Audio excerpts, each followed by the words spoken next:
সামনে শুক্রবার একটা ভালো দিন আছে, ওই দিনটা ফাইনাল করে নাকি ভাই? হ্যাঁ হ্যাঁ, ওই দিনটাই ফাইনাল করো। হ্যাঁ, আমার কোনো আপত্তি নাই। আপনার কোনো আপত্তি আছে নাকি ভাই? আমার আবার আপত্তি কিসের? আর কিছু জিজ্ঞেস করা থাকলে করেন ভাই।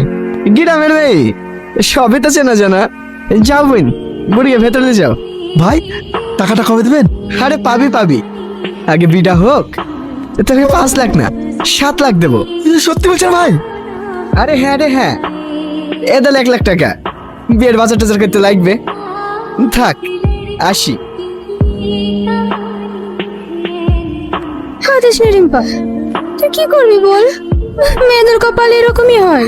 সামনে শুক্রবারে নাকি তোর বিয়ে? মিষ্টি টিষ্টি কিছু খাওয়া। তুই বকিস নি তো, মেয়েটা সে সকাল থেকে এমনিতে মন খারাপ করে বসে আছে। যা তুই বাজারে যা। এত রাত আমাকে এখানে ডাকলি কেন? কি হয়েছে? রাজু, যা তুই বাড়ি যা। বল। রনি, কোনোদিনও বুঝতে পারিসনি আমি তোকে কতটা ভালোবাসি।